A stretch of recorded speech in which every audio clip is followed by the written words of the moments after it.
what did never give up, never surrender. I think that was like Buzz Lightyear, right? I think Buzz Lightyear said that shit. Or he said to infinity and beyond. I don't know, one of them shits. Fucking, yo, what up, y'all? It's your boy, OK. Everything is okay. Yo, I was told I should wear headphones because this is how you'll feel more in tune with me and I'll be more in tune with you. So if you look deep into my eyes, can you feel my spirit? Yo, I wanted to give like a big shout out to everybody that's been tuning into my shit. This is me talking shit. I know I'm just getting my shit off, especially like my no clue rant. Y'all must really be as bored as me sometimes to like listen to some shit because I be listening to some wacky shit. I think part of that must be the influence for why I be doing like wacky shit because I'm like it must really be me that I like doing like listening to it like talking shit. So I wanted to bring up in light of me breaking my cell phone this weekend. All honesty, you know, in light of me smashing my cell phone to the floor this weekend, yo, I smashed this. Yo, I've broken phones before. I've broken phones before. I fixed screens. This phone I got right now, probably broke it a dozen times. But the iPhone that I broke over the weekend, I broke so badly that it won't even turn on. Like, I think it's bent, and I don't know how it did that. Like, so. After I broke my phone, I go into this crazy toxic place of like just alcohol. I did do good work. You know, we did, the artistry was shot, you know, we took care of the show. We had a dope interview, as always, you know, like driving in the car while but the night before I smashed my phone. I'm fucking pissed. And I'm driving the car to her location. I'm trying to put myself in a perspective. I'm trying to be like, damn, why do I do these things? Why do I, having alone time in a car, having alone time by some water, just having alone time, it's so therapeutic. Not all the time, obviously, because look what this quarantine and this isolating and, even people with families probably went as crazy as a person who was alone. I know that there's some guy that just broke up with his girl right before this shit happened, and now she's all alone, he's all alone. They've been lonely this whole time because you ain't gonna sleep with nobody, give fucking coronavirus to your dick and shit. You know what I mean? Like, so it's like, I sat there with my alone time on the car ride, and yo, mind you, G, I was with Quest the night before. You know how when I get with Quest, like that's why I only get with Quest once a month, because when I get with Quest, not everybody, but it's a problem, and I don't mean it's a problem like we're a problem. Yeah, we fight, we argue, we bicker. Yo, look at my hands, no joke. Look. That's not from hitting him, but that's just from hitting shit. Cause when we chill, a lot of our anger towards the rest of our worlds come out, and that's because we want to have these conversations, but we don't know whom to have them with. So we usually have them with ourselves. So like, give an opportunity that once a month that I chill with him, yeah, it'll be about 50 beers. Yeah, if there's a bottle of Hennessy around, that goes too. Yeah, we end up here, there, yeah. We talk about rap. We talk about life. We cry together. Yeah. It's almost like all that balled up stuff that I was holding inside. It just ran out of me, just running out of me. It wasn't a bad thing. I'm not mad I smashed my hand. I'm more upset still I smashed my phone. But what I did to myself after, it gave me the opportunity to reflect upon myself, and it's given me a way to be less angrier as the days go by. Because I'm starting to think, well, not that I'm starting to think, I believe that you always have to have setbacks in life. I don't think really living life doesn't come without setbacks. It can't be so hard on yourself. Even the reason for me smashing my phone, it shouldn't have happened.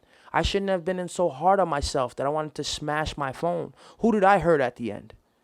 You know what I mean? Who did I hurt at the end reacting that way? I should just learn how to take a setback. Take it on the chin for a half a second. Relax on it. Process it. And then figure out what to do. Almost like the podcast I shot before about getting mad later. I think to give better affluence to that thought of getting mad later, know that life comes with setbacks. There's no way to sugarcoat that shit, man. You could have just got 4 new tires on your car. You made a fucking left turn and ran over a fucking nail. What was that for? Now you got to plug it? Or what are you going to do? You're going to spend another 200 and change on a fucking tire because you just bought new tires and it was new. It was new. What the fuck? Yeah, I never forget just getting my car back after $3,500 worth of damage. And I get hit in the front by like a ball or something. My bumper's still fucked up. Mind you, I had the car fixed 2 weeks prior. 2 weeks after that, it's a setback. I was pissed. I'm still pissed. I look at it every day. I'm fucking mad. But I'm not reactive. I'm not reactive in it. I don't kick my own car because it looks like that. You dig? The same way I shouldn't have broke my phone. You dig? Like, these are just setbacks. Things happen in life. I can buy another phone. I can buy another bumper. I can't afford another car, but we will get there one day. Like, it really come to the point where I'm accepting my setbacks. I'm accepting my setbacks with open arms. I'm embracing them in order to try to understand, not to make how can what can I do best that I can prepare for if this should happen again. Because certain things you can't control. I couldn't control my sister dying and catching cancer. Certain things you can't control. I can't control my stepfather wants to smoke when he shouldn't. My father wants to smoke when he shouldn't. The things I can't control are my own habits. Before I set myself up for a setback, stop my own drinking. Because if I get sick, if I get cirrhosis of the liver, that's my fault. I set myself back. So I can't control what other people are doing, nor can I say it's my fault that they're doing it. I have to accept those things. I have to accept the thing. Everybody has to accept what just happens. Because things that just happen, you just can't control. It's about bracing yourself. Having some armor on your skin. Because there is a chance in life that your armor is going to chink. There's no sugarcoating it. There's a chance in life that your armor is going to chink. The best thing you could do is reinforce yourself with not only positive energy, but just know it happens, man. You can't always expect to take things the right way. I don't expect somebody to fucking take a death like this. Yeah, they're good though. You're not, it's okay to get mad. I'm not saying don't get mad at it. I'm saying don't let it hold you back. Because all it is a setback. It's not supposed to be a holdback. Fuck yeah. See, I'll be honest. I'm probably my own worst critic. Because I know that if I don't want to do something, I just won't do it. But now me not doing it, who am I to do that to myself? Why would I be my own setback? I can be my own worst critic. You don't got no right to be your own worst. You don't got no right to be a setback. If setbacks just happen, you got no right to take influence on your own setbacks and be like, I don't want to do this just because I don't want to do this. Nah, fuck it, I don't want to do it. So how's it going to get done? No, I don't want to fix this problem. Fuck the problem. I don't need to fix the problem. Leave it alone. Fuck the problem. How's it going to get fixed then? How's it going to get fixed? Time does heal all, but you got to put in some work in here and in here. If these two are not connected on why things happen to you, you're going to stay in your setback and never be able to propel yourself forward. Because that's the line, right? Any setback, major or minor, should be a giant leap pushed forward. Because now you're prepared. And it sucks when things happen twice. But I can't get over using people dying as a setback, because it can really affect you it's affected me in both enlightening ways and negative ways. Because of the how I experience death, and because how I don't understand it, and I know I never will, because I don't have no dead people talking to me, thank God. You know what I mean? I know that shit's all in my head. Whatever the hell I'm seeing and feeling, and I know that shit's all in my head. But in all reality, there's no dead people talking to me. There's no dead people talking to me. I'm never gonna share. The most I'll share is a fucking picture or me getting pissed drunk to think about them and then ask them why that your own bag. But it won't be my setback. If I stayed in that misery, if I didn't create this podcast, if I didn't create my other podcast, if I didn't pick up that pen and write some goddamn music, if I would have been stuck in the misery of the setback of something I could never change, and that's people dying. We live and we die. What we do in between is definition. Definition. And how much do you want to define what you lived for? How much do you want to define it? With those thoughts, nothing can ever be a setback. It just turn you all you do is turn it into power. More power, baby. Yo, shout out to James Humphrey. He's following me on Instagram. Ooh. Yo, I don't know why. I feel like a little kid. Like, I know I gotta clean up my Instagram and all this shit, but because I follow like way too many people for no fucking reason. I mean, I really don't care. All you people that gotta have your who you're following and I don't understand where you guys know that's a formula. Oh yeah, only follow one person and let 355,000 follow you. That's how famous you. Weird.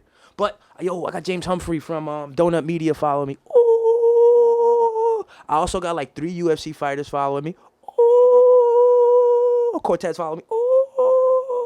Vianney followed me. Oh, yo, I swear I do love because I say what you want. Don't judge me. I jump in these people's inboxes. Like, I jump in these people's inboxes to thank them when they show me something. Like, Donut Media, they're the car gurus of the internet next to Doug, whatever. But I love the fact that I've gotten so much information about my favorite cars that I've always loved growing up, the NSX, the Super, the 2JZ motor, all this information, how turbos work, how non-aspirated work, all this information, you know what I mean? Like, I love it. The K24 motors, I got all that information because of his show. So that's why I jumped in his inbox. He said thank you, and then he followed me back. Holla! That's usually how it works, though. People, even though I know people are on their own clouds, and I think to some extent it's not intentional. I think we have to be on our own cloud sometimes in order to get to where we want. Those setbacks put us on our own cloud. You know, like Drew Brees. Drew Brees, he retracted his comments. I shouldn't be bringing it up. It's water under the bridge. We all make mistakes. We all say things sometimes we have no clue about. I am the king of that. I say a whole bunch of shit I have no clue about. Look why we're here. Stop your shit. But, you know, whatever he said pertaining to him being so insensitive to what other people are feeling or going through, and him, like, you're like the king of New Orleans, bro. You should know about the people in your kingdom. You could donate $8 million, $9 million, $10 million. You can donate all that shit, and I'm sure it went to great causes. I'm not knocking you for that. We can never take anything that's good away from a person. But for you to be that naive, and that's why you had to retract your comments, because even your own teammates put it on you, like, what are you doing, dogs? What are you saying?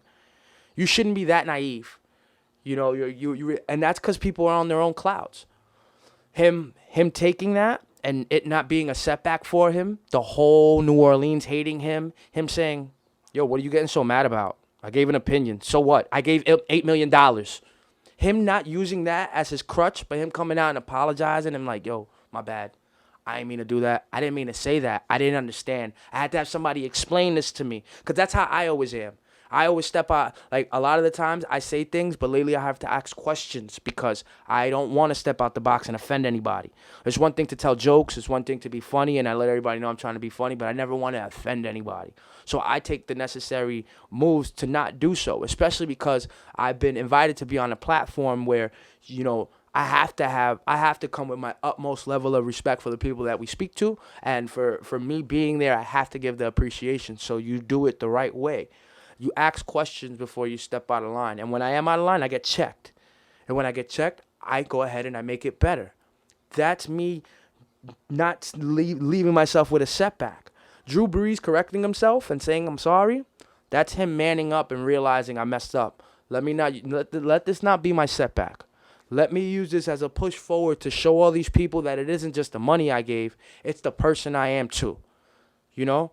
So with that, yo, I'm out of here. It's your boy, OK? Everything is Remember, don't let shit be your setback. Don't be your own setback. Don't there's no person, place, or excuse that can keep you from being or where you have to or doing what you have to. There isn't. It's all up to you. There's freaking rappers and people that leave their families to walk on a whole dream. And even if they get there and they hate it because at 60, they're like Adam Sandler and Click where everything just ran by them. Fact of the matter is, even that itself, they can't let it be a setback. At 60, you can still make things better in your life. At 70, you can still make things better in your life. At 80, 90, while you're still breathing on this earth and you don't got dementia and you're bugging the fuck out and you still got a handle to know what is holding you back, then you have the ability to correct it and make it better and not let it be your setback.